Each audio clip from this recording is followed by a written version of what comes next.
بے شمار ایسے واقعات آپ کے ملتے ہیں، بے شمار ایسے تجدیدی کارنامے اور آپ کی قد و نصائح آپ کی کتابوں سے ہمیں جو اسباب جو سبب جو وصیتیں میں ملتی ہے وہ بہت کچھ ہمیں سکھاتی ہے۔ مگر آئیے ایک کتاب کے حوالے سے آپ کو بتاتا ہوں۔ حضور سیدی سرکار عالم اشرا امام رضا مہدی بریلوی نے کتاب لکھی الدورۃ المفیہ فی العبادۃ الغیبیہ، علم غیب مصطفیٰ پر آپ نے کتاب لکھی۔ یہ کتاب آپ نے کہاں لکھا؟ آپ نے مکہ شریف اور مدینہ شریف میں اس کتاب کو لکھا۔ یہ کتاب جب آپ حج کے موقع سے مکہ شریف جاتے ہیں، حج کے تمام ارکان ادا کرنے کے بعد آپ مدینہ شریف آ جاتے ہیں۔ مدینہ شریف میں ایک عالم دین رہتے ہیں جن کا نام ہے مولانا صالح کمال مکی رحمۃ اللہ علیہ۔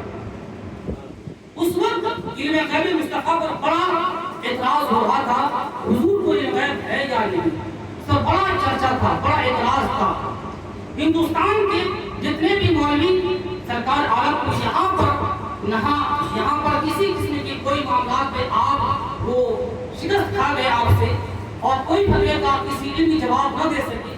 جب سرکار عالم حج کے موقع سے گئے، کچھ نام نہاد وہاں بھی مولوی پہنچے، وہاں پر سعودی حکومت اس وقت جب قاضی حرم بادشاہ ان سے مل کر کہا، قاضی حرم سے کہا کہ ایسا ہے کہ مولانا بریلوی مولانا احمد رضا آئے ہوئے ہیں، ان سے ایک سوال کریں کہ حضور کے بارے میں ان کا کیا عقیدہ ہے، غیب رسول پر ان کا کیا عقیدہ ہے۔ اس وقت کے جو قاضی سعودی کے تھے انہوں نے آپ کو طلب کیا، پوچھا، سوال کیا، کیا بات ہے، آپ کا حضور کے غیب پر کیا عقیدہ ہے؟ الحمدللہ میرا عقیدہ ہے اللہ نے اپنے فضل و کرم سے اپنے محبوب کو علم غیب عطا فرمایا ہے۔ سبحان اللہ۔ ایسا نہیں تھا، انہوں نے کہا اس کا جواب ہمیں چاہیے، اس جواب پر ہمیں آپ مکمل طور سے تحریر لکھ کے دیں کہ آپ کا جو عقیدہ ہے حضور کے غیب حاصل ہے، اس پر کوئی رسالے آپ کے جواب ہونی چاہیے۔ آپ نے کہا کہ آپ مدینہ شریف اس وقت موجود ہیں، آپ نے اس کتاب کو 8.5 گھنٹے کی قلیل مدت میں مختصر وقت میں آپ نے کہا عشاء کا وقت تھا کہ صبح کی نماز پڑھنے کے پہلے آپ نے لکھ دیا۔ آپ فجر کی نماز کے لیے مولانا صالح کمال مکی رحمۃ اللہ علیہ جب سرکار کی خدمت کی پہنچے، دیکھا آپ نے کتاب تیار کر دیا ہے اور آپ لکھ کر بیٹھے، کہا کتاب لے کتاب آپ لے کر گئے سعودی کے قاضی کے پاس، اسے پڑھیے، امام بریلوی کے احمد رضا ہیں مولانا آئے ہوئے ہیں، انہوں نے کتاب لکھ دیا۔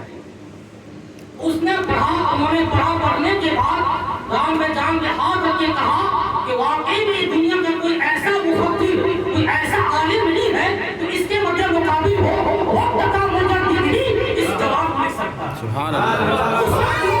سعودی کے لوگوں نے عالموں نے کہا تھا یہ کام وقت کا صرف کوئی عالم نہیں کر سکتا، وقت میں جو مجدد ہوتا ہے وہی کام کر سکتا ہے۔ اس وقت ان کو مجدد کا لقب آواز کس نے دی، ان کو مجدد کے نام لقب سے پکارا کسی نے، سعودی کے عالم نے کہا۔ آپ کو اللہ نے اپنا علم عطا فرمایا تھا کہ آپ نے وہاں جیسے یہ کتاب آپ منظر عام پر آئی اور اس کے جواب سے وہاں کے علماء نے تمام حقے کو دستخط کیا کہ تمام لوگوں نے اس سے مطمئن ہوئے۔